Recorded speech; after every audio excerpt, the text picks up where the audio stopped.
Have you ever been in a room and just felt like you did not belong? You might have been at work and you didn't seem to feel as though you could really fit into the space. You might be at church and just feel like nobody around you has a life that's similar to yours. You could be even with your own family and feel like the black sheep, as though no matter what you try, you cannot seem to fit into the cohesive jail. Sometimes this can make us wonder, and you may have even wondered, should I respond with aggression? Should I try to force myself to fit into this space? Should I try to force these individuals to accept me? You might find yourself in a position where you begin to attempt to people please or change who you are to fit inside whatever box is digestible or desired by the space. Maybe if I talk a certain way, maybe if I act as though I don't have any preferences, maybe if I oblige all the preferences of others, I can be accepted into this space. I can receive love, I can receive attention, I can receive respect, I can receive space to be a little portion of myself. If this has been you or your situation, I think today's episode of the Larger Than Logic the Larger Than Logic podcast will be exceptionally helpful to you. I'm having a conversation with one of my bros, Emari, and we're just talking about being in these different spaces, right? And trying to find our footing.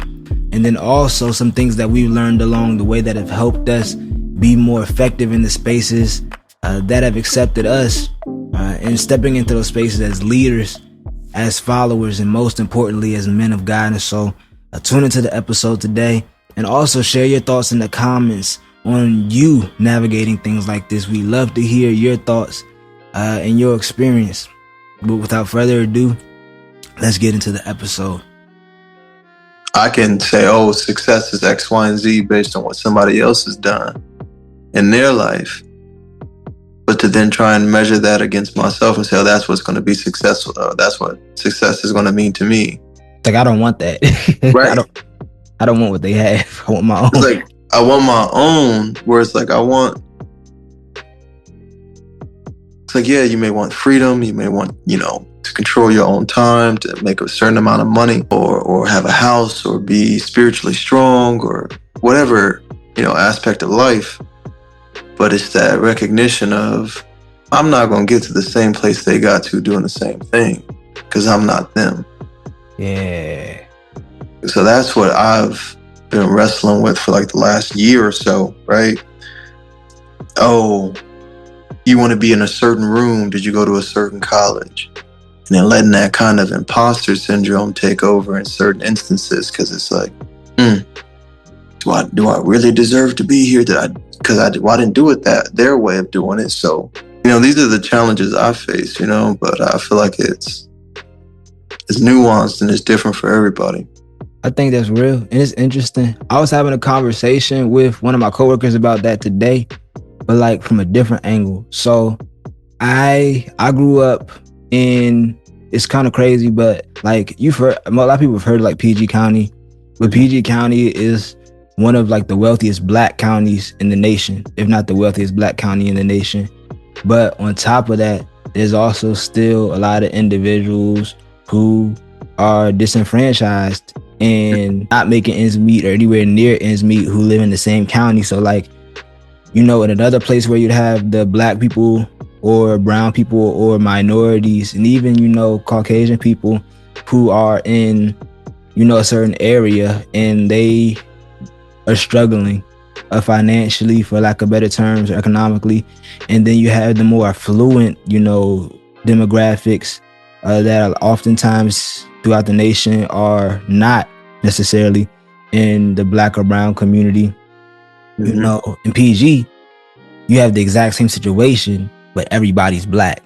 And the crazy thing about that is, aside from, whose parents had money and worked government jobs and did X, Y, and Z, or whose parents were dependent on the government just for a roof to be over their head, food, regardless, like everybody was always around everybody. And so as a result of that,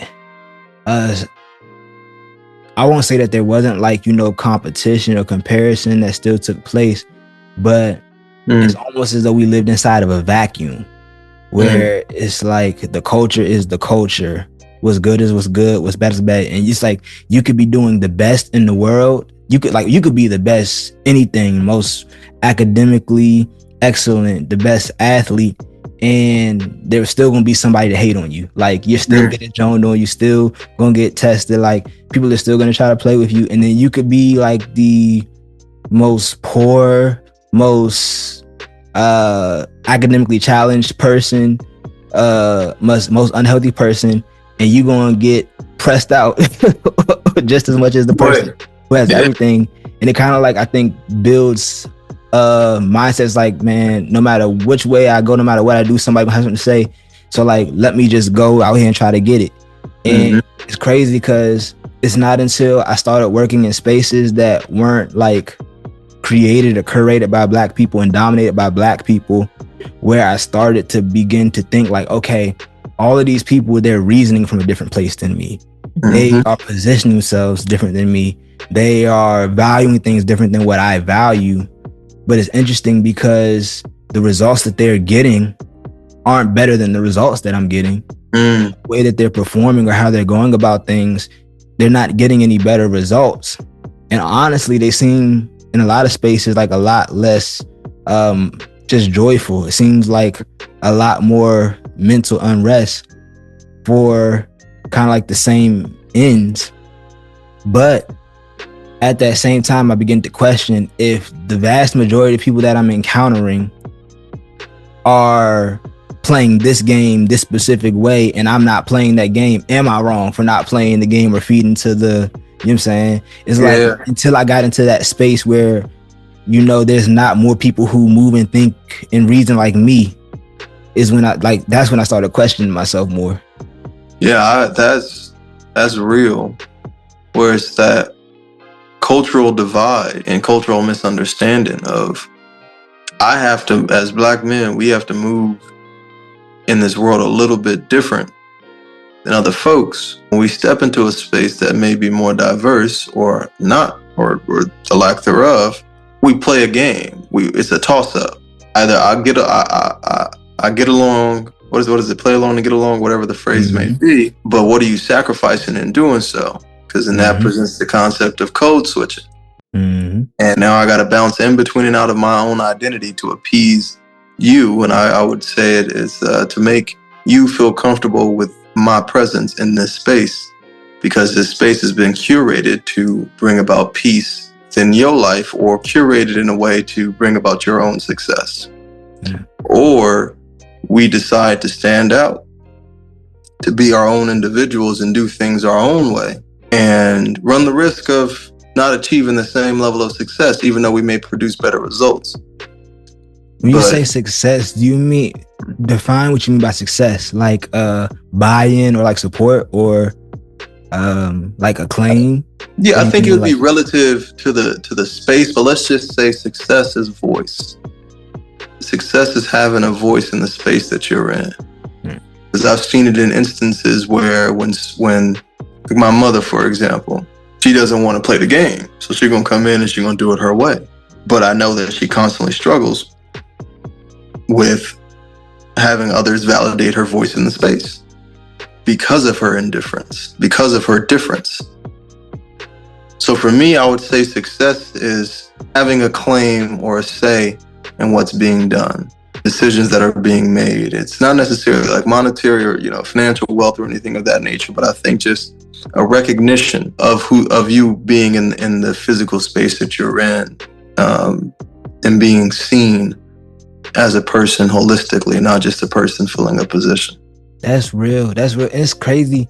It's crazy that you say that, because one thing that I've been, lack of a better word, I won't even say studying, well, with other things that I've been studying and taking, a silent undertone that has been, I guess, regurgitated, or just, I don't even know the word I'm trying to look for, but basically it's like this silent or this like very, very quiet, I guess, truth or fact that has been interjected consistently throughout just all of the different things I've been taking in regards to like progression, in regards to like growth, especially from the context of like Black men, is that in a lot of spaces, it's almost as though, and not even just Black men, it applies to, I say, Black women also, and even brown people,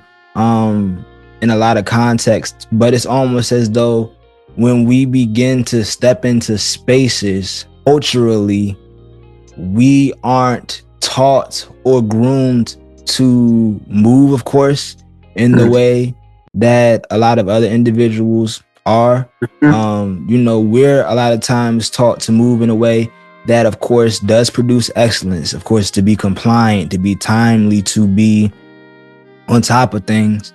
But a lot of times we're a lot more raw with emotion. We're a lot more outspoken. We don't let things just kind of slide by. Whereas outside of, Black and brown culture, there's a lot of individuals who they'll smile in your face and then say something really, really crazy in the most sly way, to the point where it leaves you guessing on if it's even addressable and things like that, right?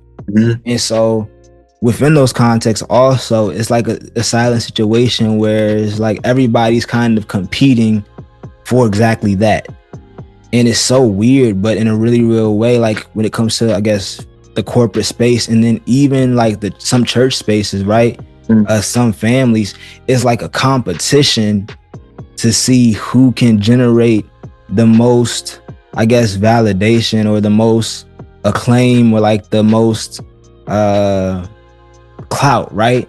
Yeah. Saying who can get the most respect or have the most voice. When you even see like conflict sometimes between I guess different leaders, it's rarely a conversation on who can give or do the most service, but it's on who deserves the most power, the most voice, or the final say so, and things of that nature. And it's just interesting because I think that, at least from where I stand, individuals who approach the space from that way, no matter which way you try to spin it, that's the way the conversation goes. Like, case in point, I'm the type person, I don't necessarily care to have the last word, and I don't necessarily care to have the say so over what everybody does. I just want to have to say so over what I do. So it's like, if everybody wants to do something and I don't agree with it, y'all can do that, but just know I'm not gonna be stepping into the same ditch with everybody else, jumping off of the same bridge with everybody else. And it's interesting how even that can be so offensive to somebody or to people who kind of want to have just that social dominance. And so when you said that, I realized that, in some situations, people use it as a tool to try to, manipulate or get more out of people. And then some people, if they're in competition with you, no matter what you do, they'll never validate anything that you do or give any type of recognition or voice or space. Yeah. That's almost as though letting your opponent win, even if you're not trying to compete. And that brings me to something that I was reading today, and I wanted to share it with you and get your thoughts. So I was reading this book. It's this guy, his name is Ryan Leake. And he basically he's a Black man, and he has built a really large platform in the space of helping and training in terms of like corporate culture, leadership, team building, and just helping individuals work with individuals who they view as complicated. He actually wrote a book. It's called How to Work with Complicated People. And the first chapter, I read the first 3, but the first chapter in and of itself was, it smacked me in the face, and I wanted to read you some of these notes and get your thoughts. So the first thing that he said that was a very, I guess, simple point, but also something that I've often overlooked, is that he says you can't change people, but you can change how you work with them. So you can never change somebody else, but you can 100% change how you interact and work with them. Uh, and then he goes on to outline just the studies that he's undergone or administered to be able to write the book. And he was talking about how the main frustrations across people, regardless of sector, regardless of industry, is that when somebody is frustrated with another person, it's often because they perceive that the person has an unwillingness to change, to learn, or to grow. Because a person is overly negative, because a person has very critical behavior, so they're always criticizing somebody else. They perceive that other person is lazy or just has a poor work ethic, or they perceive that the person is just a poor communicator or engages heavily in manipulative behavior. And when he said that, I thought it was interesting because, when I look at individuals who create challenges for me, regardless of the space, the activities or the behaviors that I see that kind of rub me the wrong way, oftentimes, actually, I can't think of a situation where it doesn't fit into one of these categories. But the thing that smacked me in the face is that he said, if we're going to be able to walk into these spaces as leaders or even just good followers and be able to be effective, we have to understand and accept that just as polarizing as somebody may be to us, we're just as polarizing to other people, and probably to the person that's polarizing to us. And really just realizing that if we ever want to be able to truly work and collaborate with people who we perceive as complicated, while understanding that we may be perceived the same way, we have to take the time to learn and understand them rather than try to create more distance. Because a lot of times that situation where if you do take the time to learn and understand, it can open up a pocket where even if you all never see completely eye to eye, you all can at least find some common ground that will allow, for collaboration, and also realizing that that's a door and a choice that one person can open, even if the other person doesn't necessarily openly and actively agree. Yeah. No, that's all true. Because I know for a fact, many of the people I work with, I make them mad. I can be difficult to work with sometimes. And it's a timely thing that you read it and that you're passing the information to me, because it's something that I've been trying to work on. And I think it's just an exercise of grace. It's an exercise of humility, and on one end to say, you know what, as opposed to being passive aggressive or distant or cold or not willing, you being unwielding or unyielding and trying to get to know somebody, we just make each other's lives more difficult by continuing down this contentious path and butting heads and saying, you know what, we ain't ever gonna see eye to eye. It is what it is. We can't collaborate and work. But I think sometimes it's in those kind of ugly moments, as you just said, if you can sit back, self-examine, number one, and say, how am I being difficult? And one of the things that's funny, I was repeating this to myself the other night. I was on a call and I was like, Emari, find a way to say yes, where I'm hearing these things, hearing these ideas, and it's like in my mind, no, no, no, no. And I wrote down, find a way to say yes. Try and think about it from their perspective. And what I've been realizing, and it's to the point that you made before this, where it's y'all can go down, y'all can jump off that cliff. As long as you don't drag me with you, we fine. But I'm realizing there are certain instances where there's a way you can join hands with that person and just point out to them in a more soothing way that this cliff ain't where we need to go, but we can go down this path together. And that's what, I've been working on, and how to be a leader is to have eyes open to that, to not always dominate a space. And it goes to, how we as Black men aren't groomed like other folks are to walk in and command space, whether it's deserved or not, right? Because of that not double standard we live with, but that dual mindset of recognizing that I can be perceived a certain way just because of who I am as a Black man. Therefore, I have to perform in a certain way in order for me to climb. Those tropes of playing the corporate ladder and it's harder for black men to climb the corporate ladder than others for certain reasons. And it's because of this kind of the duality that exists. But what I'm realizing now, and I thank God for the time we live in, meaning if you and I were born, 60, 70 years ago, be a completely different conversation. That's facts. But the opportunity that we have a great opportunity before us to really make some impactful changes to corporate culture as a whole, where if we are able to, like you're saying, address these internal issues, these internal disputes about being difficult, and learning how to work with difficult people in a new way, it can bring about a change to the culture and saying, I didn't know you could deal with people like that in a corporate setting and still be amiable and still get things done and still have a good working relationship, even though it's contentious, and never allowing the contention to boil into or to transform into bitterness, and that bitterness transform into dysfunction, and that dysfunction creates a terrible work environment. But whereas you can address it with grace and be able to admit your own shortcomings, your own faults openly and say, look, I'm human, just like you are. Yeah. And I'm subject to mistakes.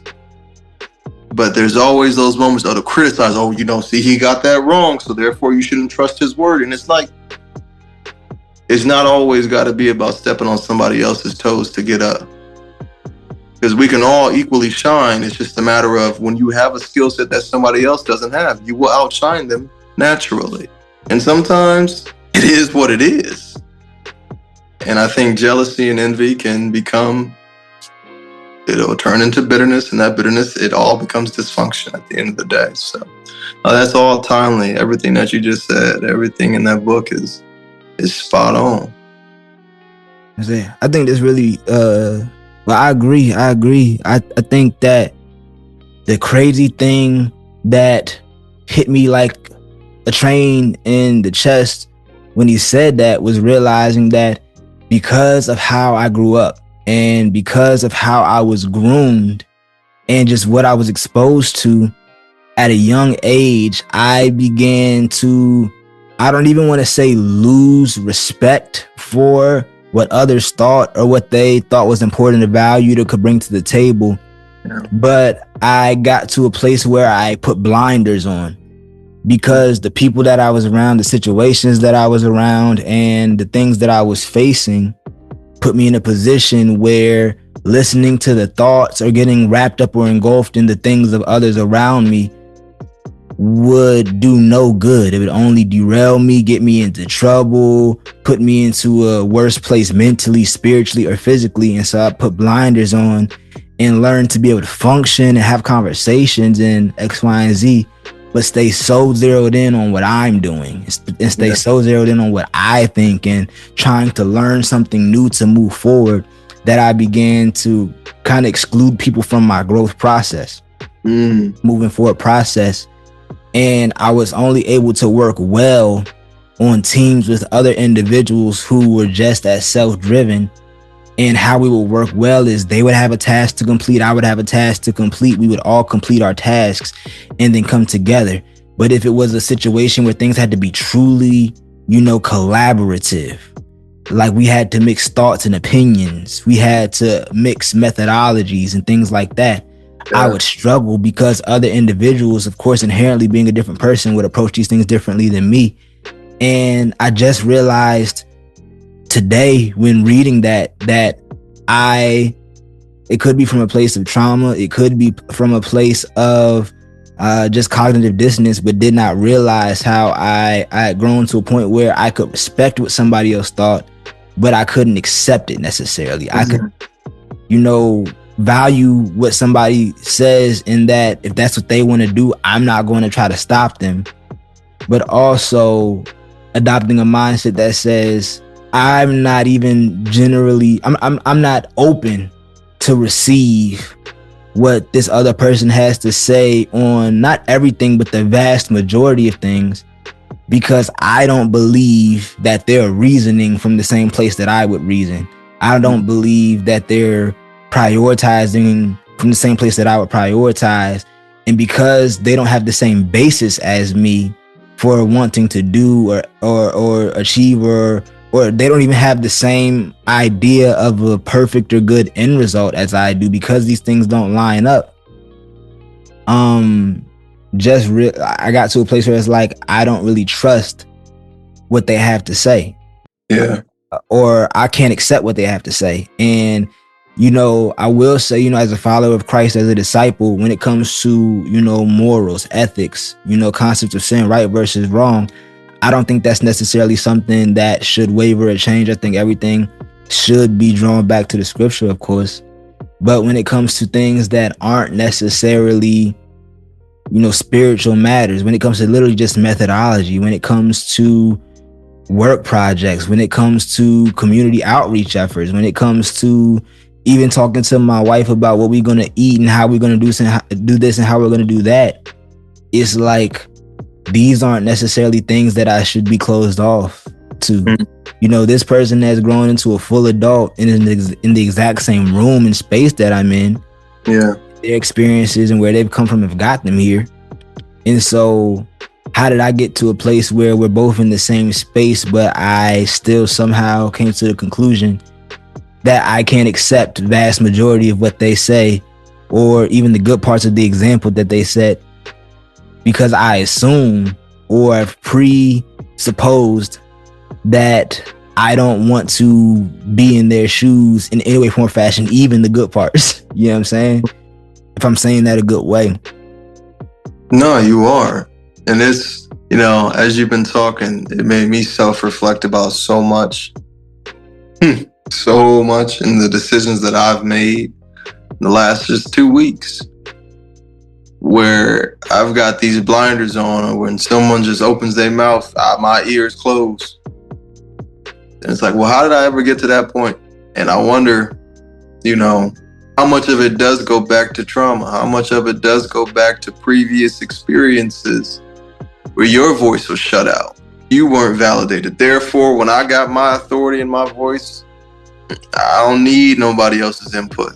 So and this is just from my own perspective. It's a matter of, do I really watch what I say? Do I really listen to what this person is saying and look for the good in it, look for the good idea in it?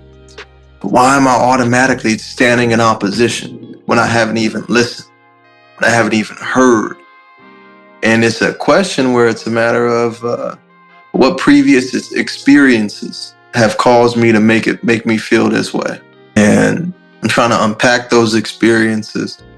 I'm trying to learn from them and now rebuild and mend the relationships and mend the dynamics, in approaching things in a different way, trying to change my tone, use different words, but also making sure that I don't become a part of the cultural problem in general, no matter where I'm at. No matter where I'm at, being super zeroed in on and clued in on how can I be a part of the solution, and in doing so, be genuine about it. Yeah. I don't want to do no fake smiles. Like, to be real about it. And that's the thing where I started with the genuineness, and I set the trend. But now I'm in this phase where it's like, am I being real? Am I being real, or am I saving face? And it's a matter of, I can't sow discord on one hand and then walk around with an olive branch of peace in the other. And it's a real challenge. And I wonder how much of it has just happened to me unconsciously. That it's now seeped in a way where it's not even thinking about it like I used to think about it. So now that's kind of interesting, bro. Like when you say that, and putting myself in the same position, one thing that I realized is that if I was to give an analogy, it's almost as though it's like trying to give somebody a hug, but at the same time you're pulling them closer, you're pushing them away. Yeah. It's like you patting somebody on the back and comforting them, but keeping that other hand on their chest with a really good grip, holding that shirt so that they can't do the same for you. Because it's like, okay, you might be trying to pat my back and comfort me, but you also might smack that joint too hard. You might also punch me in the neck thinking it's a joke, and I don't want that, man. It's like being defensive but trying to be, loving at the same time. And it's like those two candidates. It's like you can't be distrusting and trusting at the same time. At the same time. And that's the thing, where it's like, if I pull you too close while I'm giving you a pat on the back, I got fear that you're gonna stick a knife in my back. Therefore, I gotta keep you at a far distance. Yeah. And that's crazy. It's crazy to where it's not sustainable. Not at all. Is not sustainable, because then it creates rifts, it creates misunderstandings, and then if it's not addressed bluntly with there's a phrase I use for it that I haven't used in a while, but it's brutal honesty.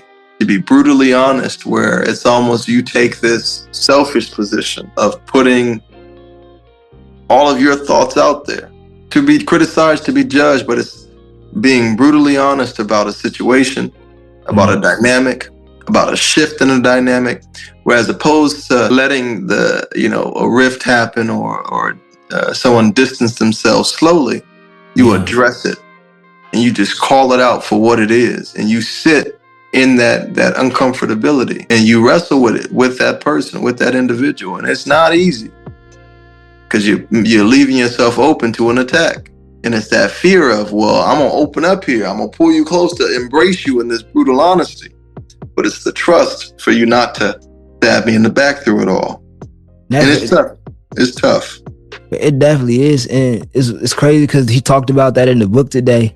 And he was talking about one of the biggest things that you can do to open the door to that in like an effective way is just approach with like just the most pure, deepest amount of curiosity.